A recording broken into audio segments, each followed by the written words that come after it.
guys? This is me, Malorian, and this will be my final thoughts video on the random list Steamroller I went to this last weekend. And I'm still laughing because it was just a lot of fun. So I'm going to talk about my list.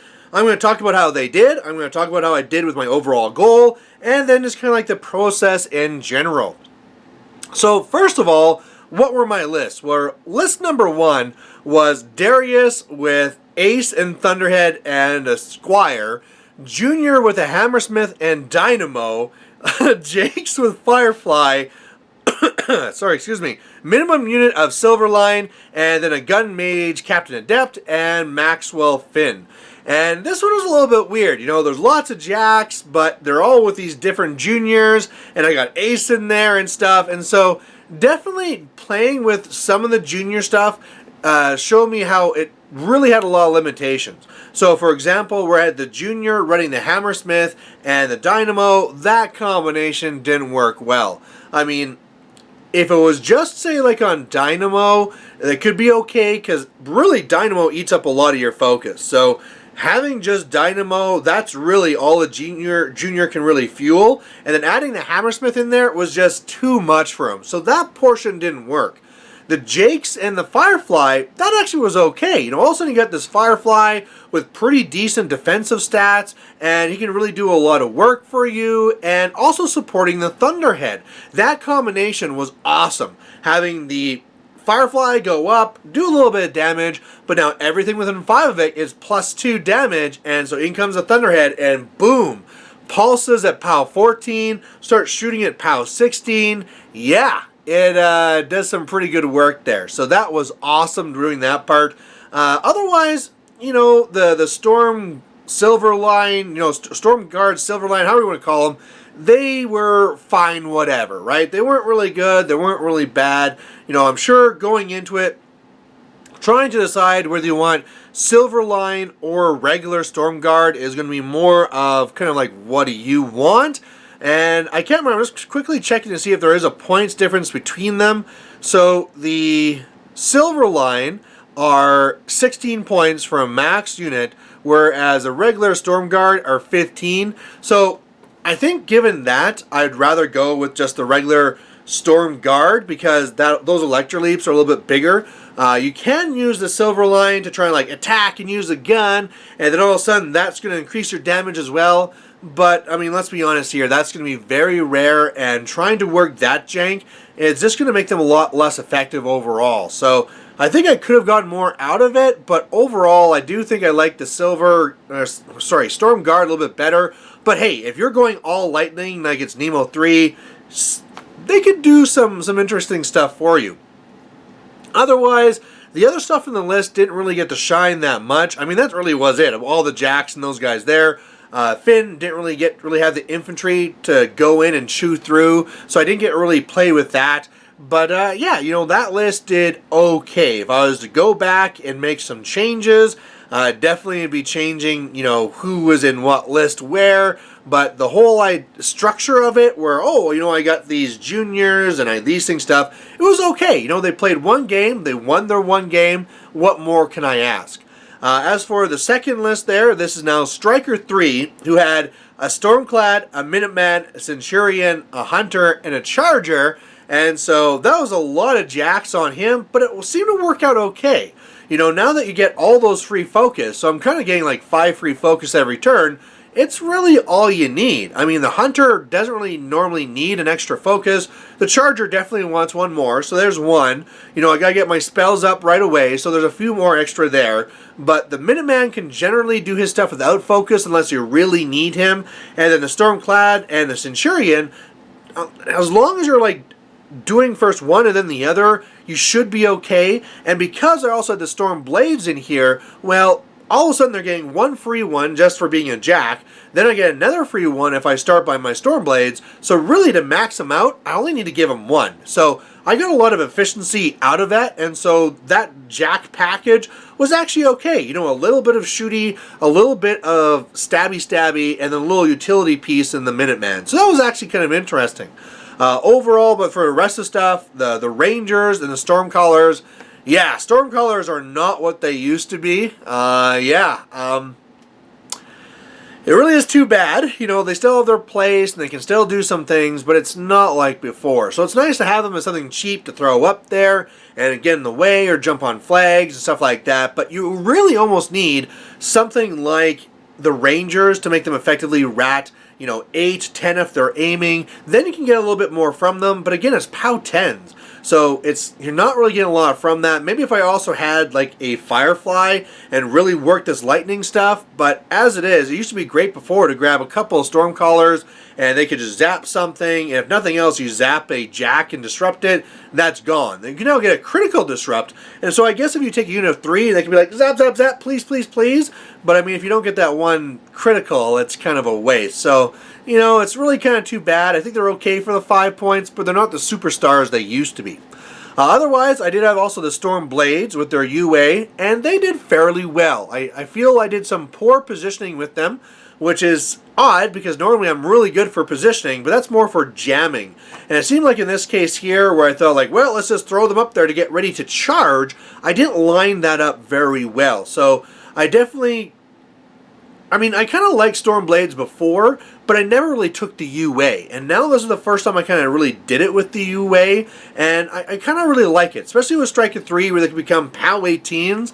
Yeah, they can definitely wreck some stuff. Now, you need to keep them alive, so, you probably want a junior package in here to put Arcane Shield on them as well, or you just give up on them and you go with Storm Lances like is the norm, but when it comes to number of attacks for points, Stormblades are giving you more. So, if you can make that work, you can get something pretty awesome there. So, it's something I might play with a little bit more.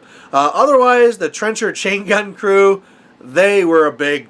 They had 2 games, and they didn't really do anything. And the Stormcallers, they're 5 points, and I'm like, the Storm chain gun there, not a Storm at all, just a chain gun, Trencher chain gun, it was also 5 points, and it didn't do anything for me. So I suppose if I was doing a more defensive list, if I was doing Sturgis or something, maybe they could come into their own, but as it was right now, it was kind of really a waste. And again, maybe if I saw more infantry so they could get a little bit more advantage of their, whenever you have the little ammo guy there, you get boosted damage against warrior models. But as it was, they just didn't really do anything. So that was kind of too bad. The Stormblade Captain, that's another guy that I normally just say, no, I'm not going to bother with him. But he did okay. Now, before in Mark II, he used to give, whatever, on the charge you get Pathfinder. He doesn't have that anymore, which sucks.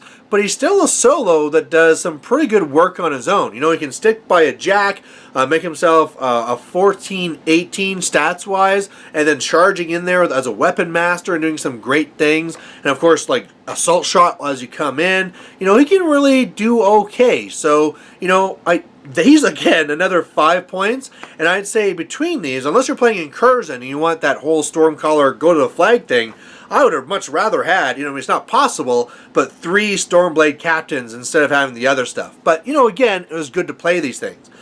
Striker 3 went 1-1 in this tournament, losing the Abbey 2, which I really don't think either of my lists stood a chance against, and then able to beat Sevi 2, which was awesome, and that was great. So, overall, my goal going into this was to win 2 games, and I did do that. So that's awesome. I also won with each of the lists, so that's perfect. My brother did the same thing. He also ended up being 2-1. Only won with the single list, though. So I have that going for me. Plus, it was my brother that forced us to go. It's not like my brother's wife went into labor or anything, but, when you're in the last couple of weeks going into when you are due, when they say come home, you listen because, happy wife, happy life, and I'm a good brother. And, at that point, I'd already met my objective. I would have loved to play another game, but, hey, this is okay. Now, as far as this overall process of going and making a random list, what do I think about it? I think it was a great refresher. If there's anyone out there who's starting to feel the burnout of the game where it seems like everything's ultra competitive and it's so hard to keep up and it's just pressure, this is a great way to just relax, because going into it, you're saying, hey, my lists are completely random. If I lose, you can't really completely put that on me. I might make some mistakes, but I have a great excuse for why I'm not winning this game. So that just takes the pressure off and you can relax. And then as well, you start playing with some different models and combinations that you never played with before. And you start kind of improving as an overall faction mastery, right? The mastery of the faction.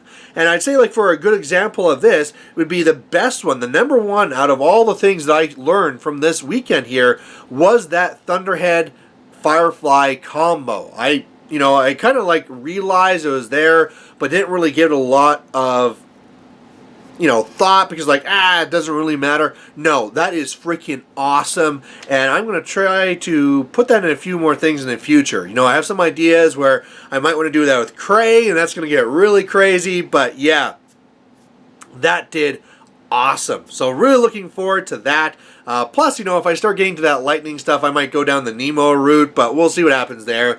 Otherwise, for some of the things I got out of this that really kind of showed me is this thing, like something like the Minuteman, right? Usually the Minuteman, you know your tricks, but whenever you can add in those speed buffs, and seeing that, say like with Striker 3, how I was able to get so much more out of Escort, and how hard you can hit with the feet and with Fury. You can look at paper and you can read the cards and see it, but it's not really to really play it and see it for yourself that it really starts, working its way into your playbook, into your mind, and then you can use it for games in the future. So, again, if you're a person suffering from burnout, this is really fun and a great way to recoup from it. Also, if you're just a person who's not suffering burnout, but you just want to have some fun, this is a really fun thing to do too. So I highly, highly recommend it. If you do, please let me know. Email me, go to Mr. Malorian on my Facebook page and let me know about it, or email me at malorian99@hotmail.com. I just would love to hear what your experiences are with that. But as well,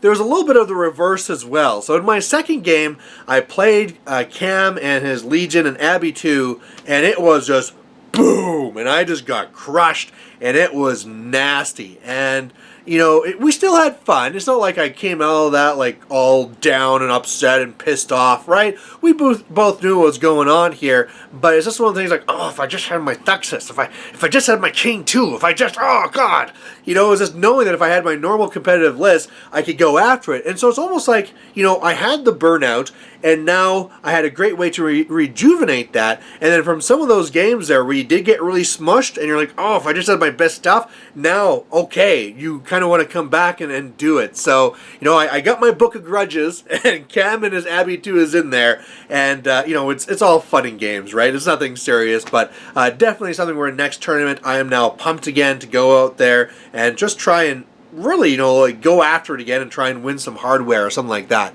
So otherwise, guys, that's my final thoughts.